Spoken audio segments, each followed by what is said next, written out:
Hello guys and welcome to another anytime tutorial. So for this tutorial what we're going to be doing is testing the functionality of sending that was wrong. What we're going to be doing in this tutorial is sending data to Google Sheets. So we're going to be using a form to send data to Google Sheets. So this can be anything. It can be people taking a poll online. It can be people trying to give feedback or suggestions. So just like you can share the form and then get the data on Google Sheets, right? So it can be anything. So but for our case we are going to be using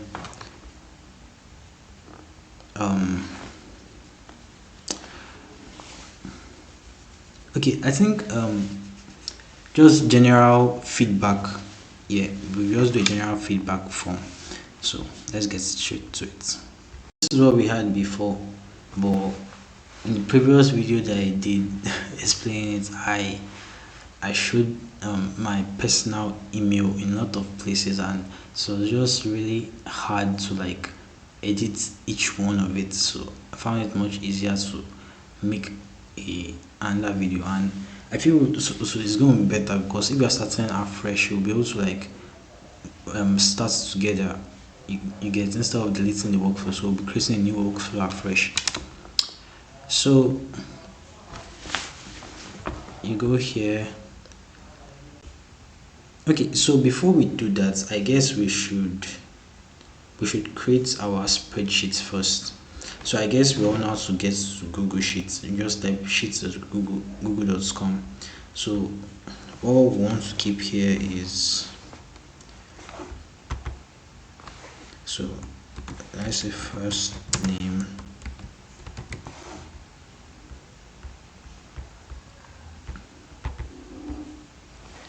last name. Let me just pause this. I just got a better idea. Like we can make it more like a restaurant trying to get feedback from customers. So it's going to be more practical that way. So we have fields: first name, last name, email, favorite food, and how can we improve our restaurants. Yes, this R should be capital, right? Yes. Anyhow, now it looks weird. Okay, so these are the fields I want to fill, right? So you go to anything and add first step. So what we want to add here is on form submission. Let me increase my screen a bit. Okay, so as you can see, this the test URL. So if we want to test, we can use this, but we can just press execute step. Is also faster. Authentication none. Form title, so let's just say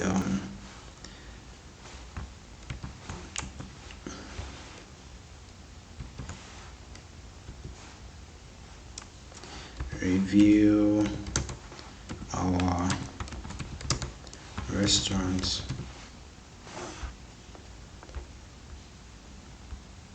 Okay, so here we can say tell us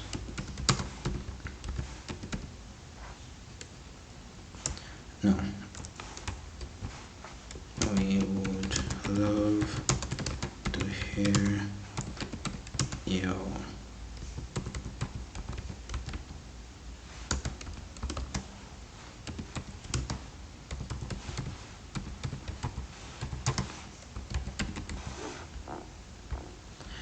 alright. And next thing I'm going to add is the form elements. So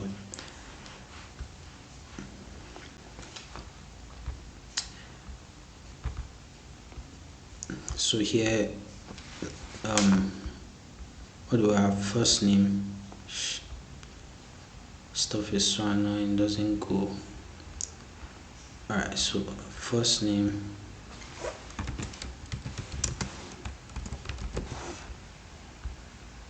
yeah. So after you keep the name of the form elements, next thing we are going to keep is the type. So what do you want it to be? Do you want it to be a drop down, an email, or a file? Obviously, want it to be text, right? Because it's a name. Then you add attributes. So can keep a placeholder. So Jack. And then another attribute is required because we actually need this field. So user can leave it empty. And we're going to see a red check mark at the top when we preview this to show that it is required. So when you cancel this, you need to press this as well for it to stop listening. You can get back to work. So next thing is last name.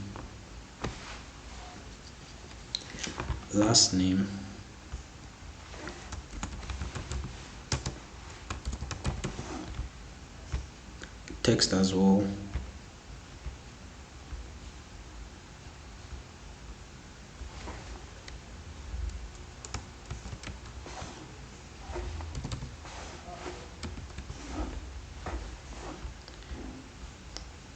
This should be capitalized. Okay. And then attributes as well, placeholder and required. Then next is so as you are adding each one, you can collapse this. You can collapse it so that you can see what you are doing better. So next thing we need to add is email, and for the type we're going to give it an email, right? The attributes, placeholder, so you can just say test or demo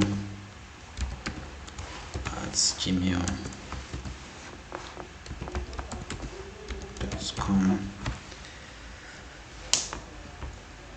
and this is required as well.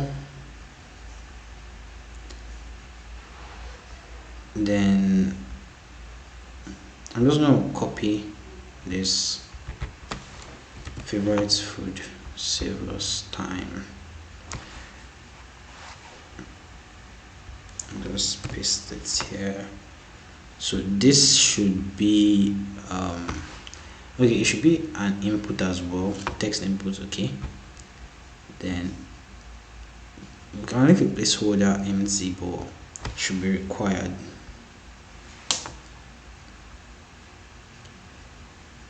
Okay, and then lastly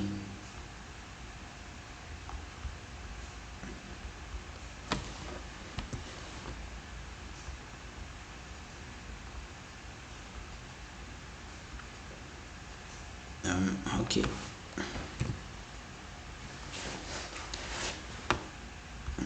so this is going to be text area, no longer text inputs. I'm going to show you the difference in a bit. So put it as text area, attributes,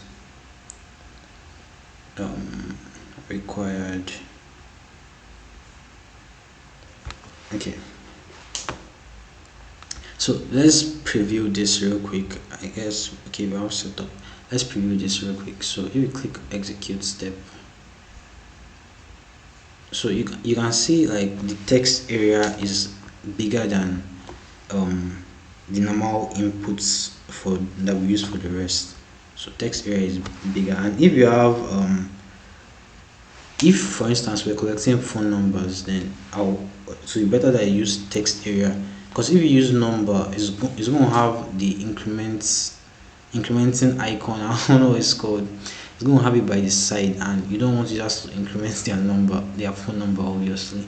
So I guess it's better you use text as well if you're collecting number. So that's that. But we're not collecting number in ours, so I just thought to share that as well. So we're all set up here, right? Then I can close this. So the next thing we need to add is Google Sheets.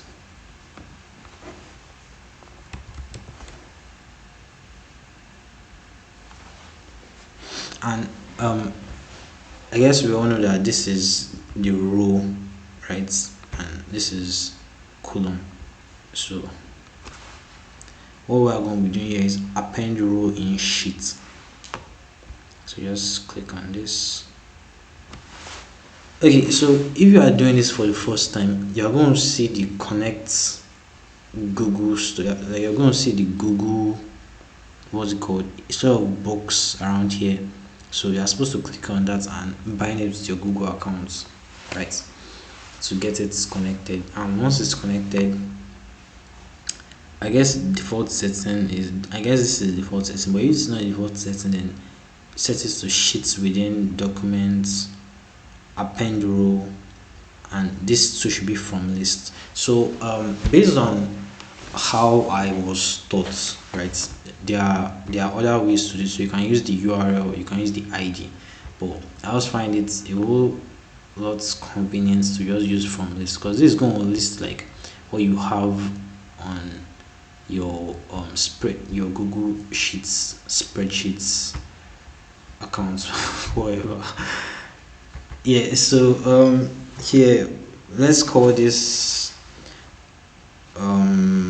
database,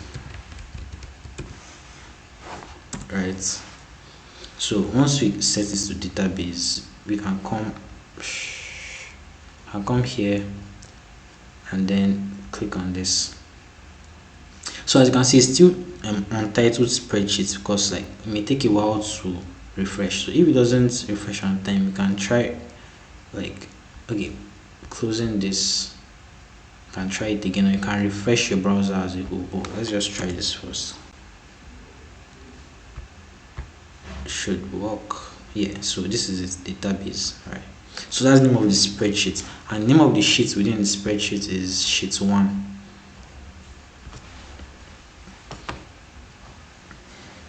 Okay, and yeah, so we need to do something. I skipped this step, sorry about that.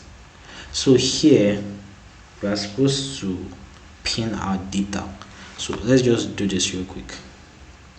So let's give a name. I'm going to be using placeholder names. I'm not going to use the name that I'm going to keep. Is going to be a fake name. The email is going to be a fake email, because you know.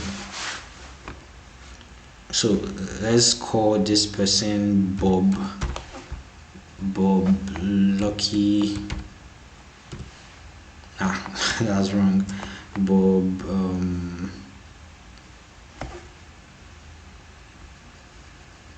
okay guys, we are back.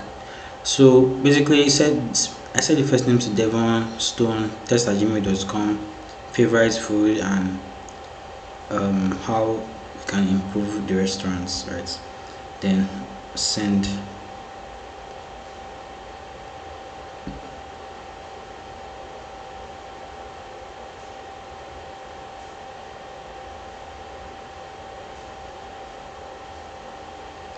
Not also take this long, or something is wrong.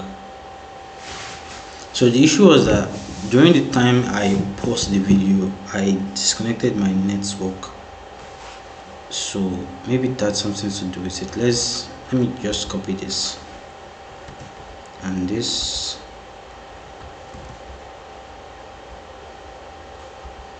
And this.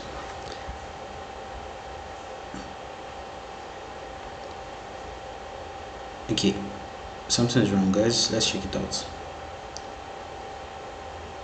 So let's stop this.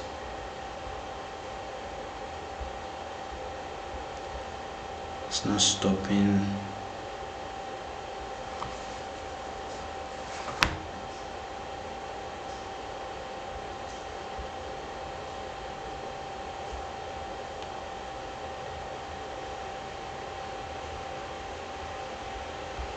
Okay, so I'm just going to paste it over again.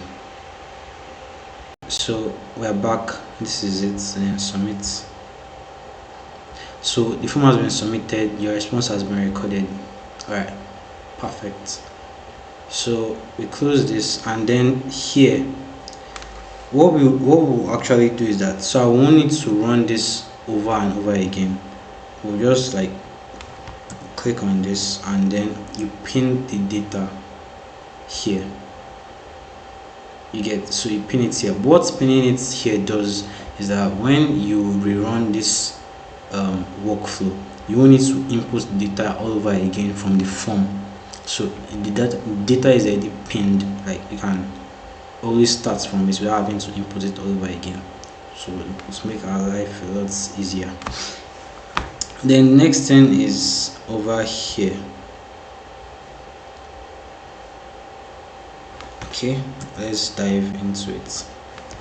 So the reason why we had an error just now is because we hadn't configured like the is it called parameters?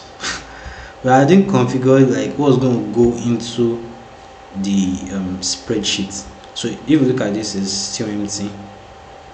Okay, so basically what we're going to do from here is we're just going to drag and drop the first name. So it's going to like show, like if we do something similar here, I guess it should have the same effect, but we don't want to go through the stress of typing it, and so just drag and drop,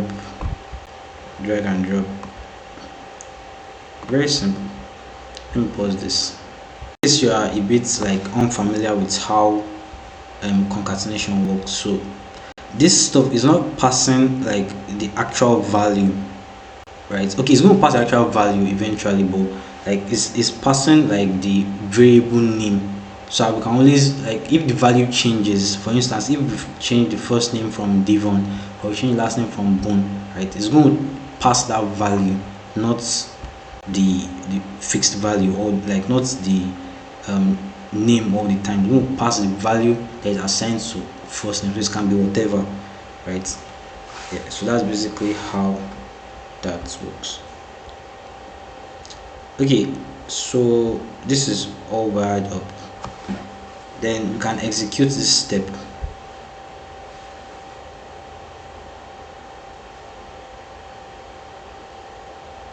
And you can see it was successful. If we check this, you can see Devon Bone got added to it. So let's now run the full workflow. So to do that, what we need to do first is to unpin this data, because like we are done testing, right? So unpin, so new users can input fresh data into that. Then this was on test URL before. Change production URL and copy it.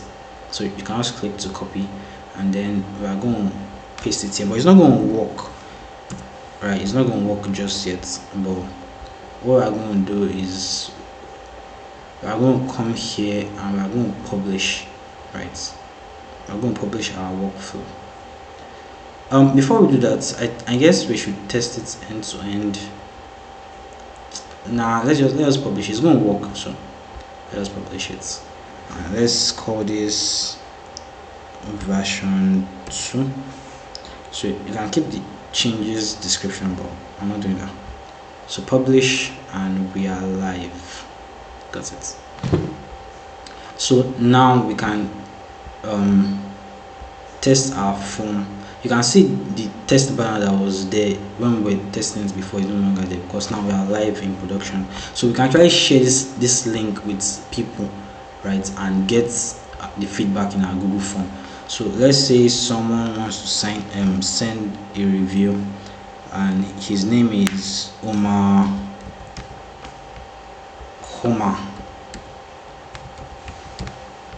right, and his email is tests@gmail.com, and his favorite food is, let's give him bread and see, and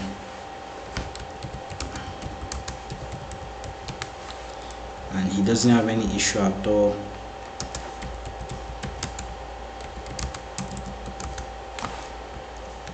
Okay, so let's say this is our new guy. He clicks submit,